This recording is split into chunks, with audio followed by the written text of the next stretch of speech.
الحمد للہ بنعمتہ المعبود بقدرتہ المطاع بسلطانہ المرہوب الیہ من عذابہ المرغوب فیما عندہ نافذ امرہ فی سمائہ وارضہ الذی خلق الخلق بقدرتہ ومیزہم بحکمتہ اما بعد فاعوذ باللہ من الشیطان الرجیم بسم اللہ الرحمن الرحیم فبما رحمت من اللہ لنت لہم وقال النبی صلی اللہ علیہ وسلم انما بعثت رحمتاً۔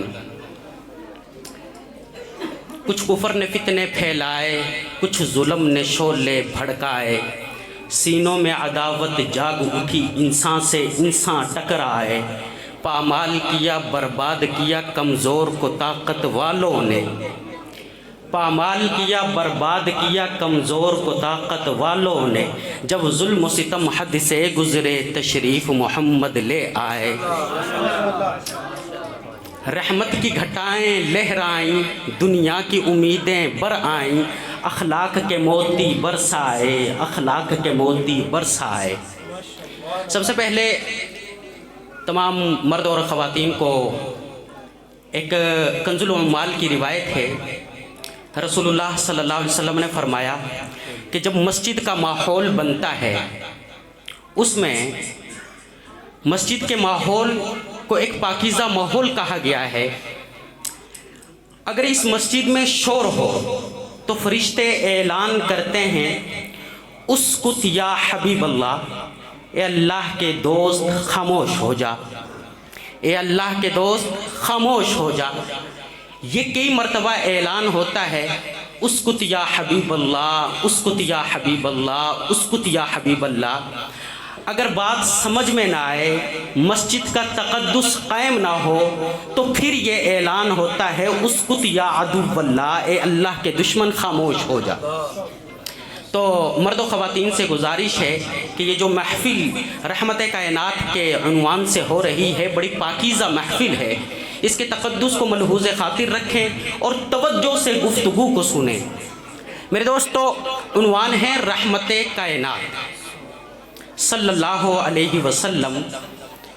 بخاری شریف کی ایک حدیث مبارکہ ہے، رسول اللہ صلی اللہ علیہ وسلم نے ارشاد فرمایا کہ جب اللہ تعالیٰ نے اس کائنات کو بنایا، اس کائنات کے نظام کو چلانے کے لیے اللہ نے ایک خوبصورت صفت تھی رحمت، اسے پیدا فرمایا۔ بخاری شریف کی روایت، جب اس رحمت کو پیدا فرمایا تو اس رحمت کے 100 حصے کیے۔ کتنے حصے کیے؟ 100 حصے کیے۔ ان 100 حصوں میں سے 99 حصے اپنے پاس روک لیے اور ایک حصہ اس دنیا کے نظام کو، کائنات کے نظام کو چلانے کے لیے اللہ نے دنیا میں بھیج دیا۔ میرے دوستو، یہی ایک حصہ ہے رحمت کا۔ 100 حصوں میں سے ایک حصہ ہے کہ جس کی بدولت صفت درندگی جس شیر میں پائی جاتی ہے، وہ شیر اپنے بچے سے پیار کرتا ہے۔ یہی رحمت کا وہ چھوٹا سا حصہ ہے کہ ہرن اپنے بچے سے پیار کرتی ہے، جانور اپنے بچوں کو دودھ پلاتے ہیں۔ یہی وہ رحمت کا حصہ ہے کہ ایک ماں اپنے بچے سے پیار کرتی ہے۔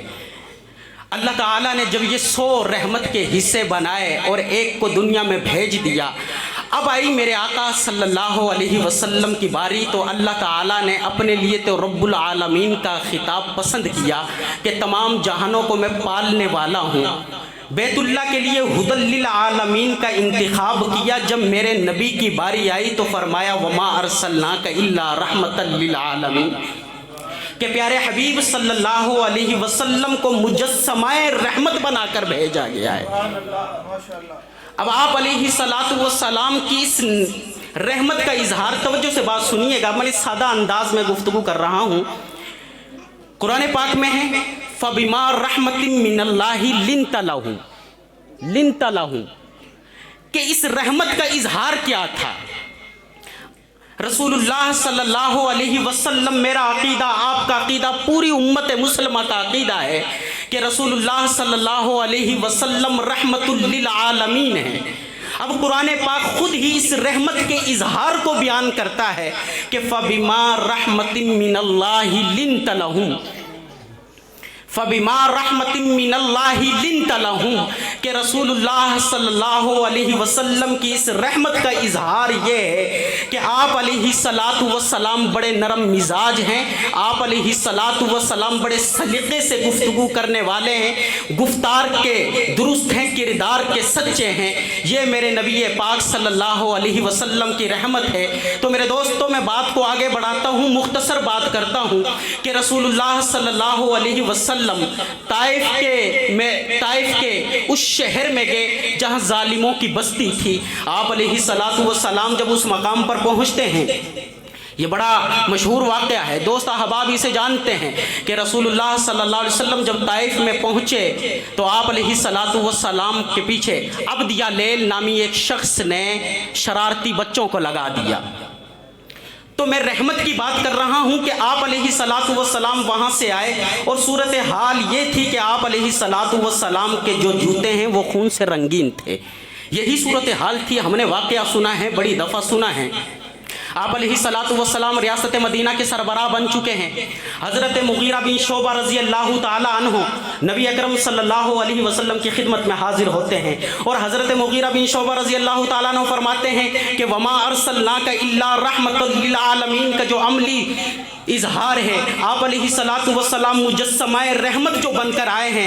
میں نے اس واقعے کی جب صورتحال میرے سامنے آئی تو مجھے اس وقت پتہ چلا، میں نے نبی پاک صلی اللہ علیہ وسلم سے جا کر عرض کی، یا رسول اللہ، قبیلہ ثقیف، وفد ثقیف طائف کا وہ قبیلہ آیا ہے اور اس میں عبد یا لیل بھی ہے۔ تو رسول اللہ صلی اللہ علیہ وسلم نے مغیرہ بن شعبہ کو فرمایا کہ عام طور پہ اخراجات جتنے بھی ہیں، جتنے ڈیلیگیشن آتے ہیں، وفد آتے ہیں، ریاست ان کے اخراجات برداشت کرتی ہے۔ آج کے یہ میرے خاص مہمان ہیں، ان کے اخراجات محمد الرسول اللہ رحمت للعالمین خود برداشت کریں گے۔ تو میرے دوستو، یہ رحمت کا ایک عملی اظہار سامنے ہوا ہے۔ اب دوسری بات یہ ہے کہ رحمت کا معنی اتنا سادہ نہیں ہے کہ چور اچکوں، غداروں، لعینوں، مردودوں، کردار کے جو بھیڑے لوگ ہیں انہیں بھی معاف کر دیا جائے۔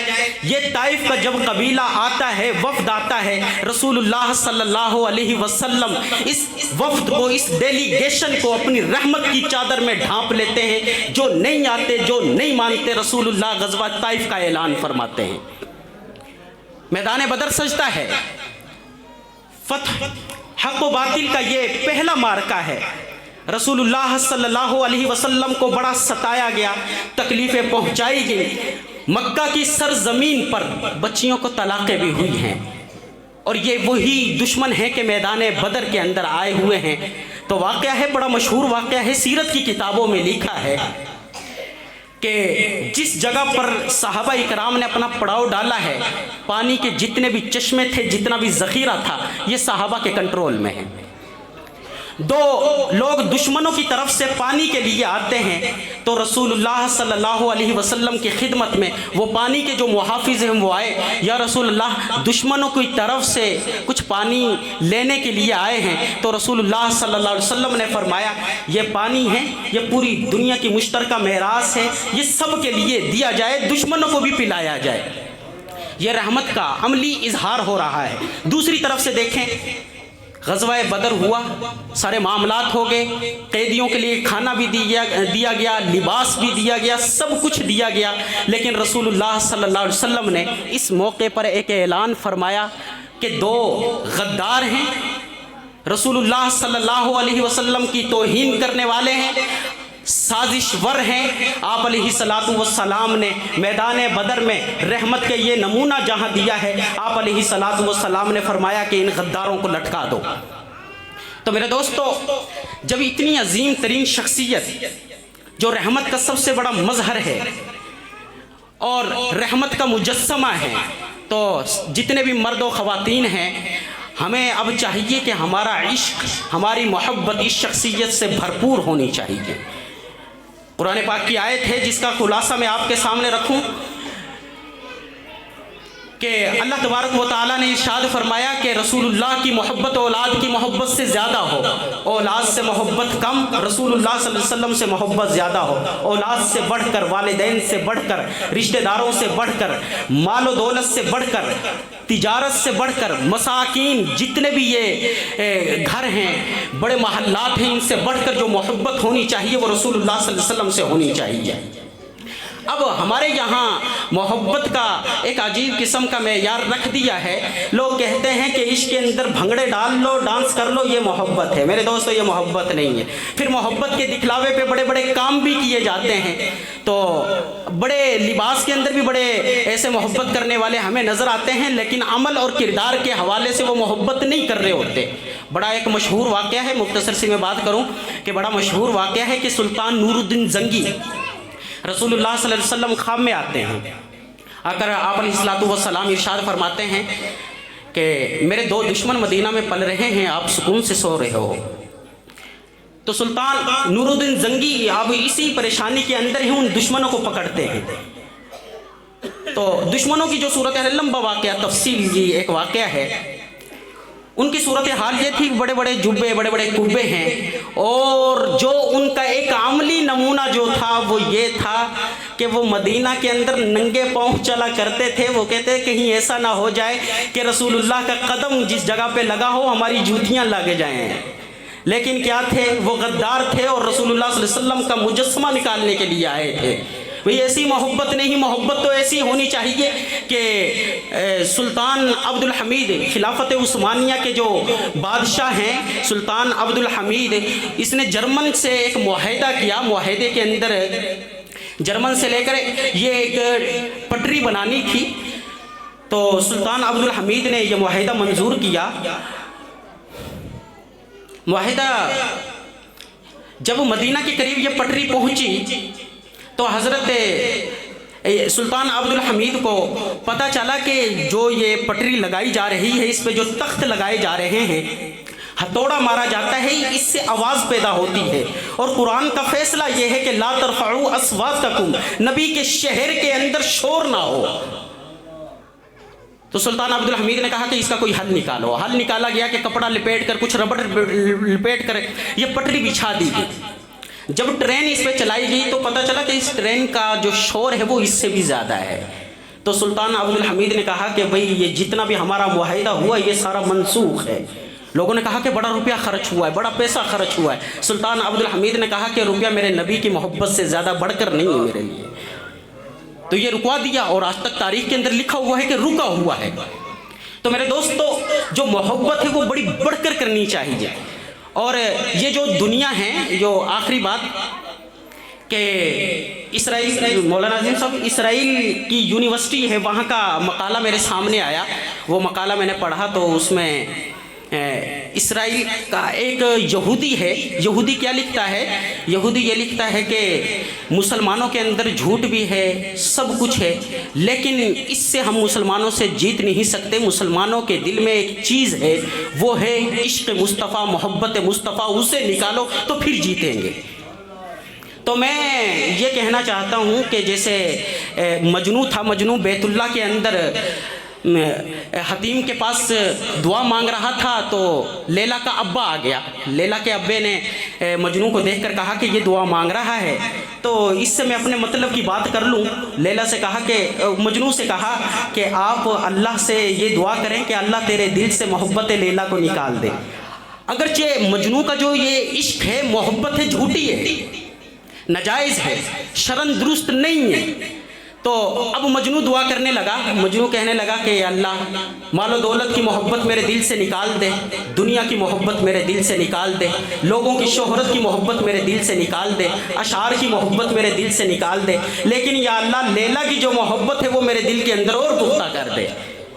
تو اس انداز کی محبت اگر ہم رسول اللہ صلی اللہ علیہ وسلم سے ہوگی تو تبھی ہم کامیاب ہوں گے۔ مجنوں کا ایک آخری بات یاد آ رہی ہے کہ مجنوں کے پاس ایک شخص آیا، آ کر کہنے لگا وقیل للمجنون لیلا ووصلھا ترید ام الدنیا وما فی زوایھا، کہنے لگا کہ مجنوں، ایک طرف دیدار لیلا ہے اور ایک طرف دنیا اور جو کچھ دنیا میں یہ ہے، دیدار لیلا کے بدلے دنیا اور دنیا میں جو کچھ ہے یہ تجھے مل جائے منظور ہے۔ تو مجنوں ایک جھوٹا عاشق تھا، ایک ناجائز عشق کر رہا ہے، لیکن عاشق تھا نا، محبت کرنا جانتا تھا، محبت کے رموز اور اسرار کو جانتا تھا۔ تو بڑا عجب قسم کا اس نے جواب دیا کہ لقال غبار من تراب علیہا، اور بے وقوف تو کیا کہتا ہے دیدار لیلا پہ تو دور کی بات کہ جب میری لیلا چلتی ہے اس کے قدموں کے نیچے جو خاک آتی ہے اس خاک پہ میں پوری دنیا کو قربان کر دوں۔ اب یہ کیا ہے؟ جھوٹا عاشق ہے، جائز عشق نہیں ہے، شریعت کی روح سے درست نہیں ہے۔ لیکن میرے دوستو، ہم نے محبت کا تو دعویٰ کیا رسول اللہ صلی اللہ علیہ وسلم سے۔ ابراہیم بن آدم نے کہا کہ وَدَّعِيتُمْ حُبَّ الرَّسُولِ وَتَرَكْتُمْ أَثَرَهُ وَسُنَّتَهُ، کہ ہم محبت رسول کا دعویٰ تو کرتے ہیں لیکن میرا کردار، ہمارا کردار محبت رسول کی دلیل نہیں بن رہا۔ جب تک محبت رسول اور ہمارا کردار آپس میں ایک نہیں ہو جاتے، ہم محبت رسول کے اندر سچے نہیں ہو سکتے۔ اس وجہ سے میرے دوستو، رسول اللہ صلی اللہ علیہ وسلم رحمت للعالمین پوری دنیا کے لیے ایک کردار ہے، ایک گفتار ہے، ایک مجسمہ ہے، مجسمہ رحمت ہیں۔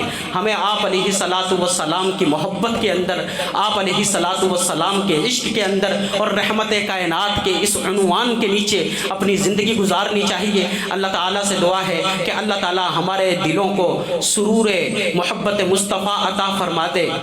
اللہ تعالیٰ رسول اللہ صلی اللہ علیہ وسلم کو ہماری آنکھوں کا تارا بنا دے اور رسول اللہ صلی اللہ علیہ وسلم سے اپنی جان سے بھی بڑھ کر پیار کرنے کی توفیق عطا فرما دے۔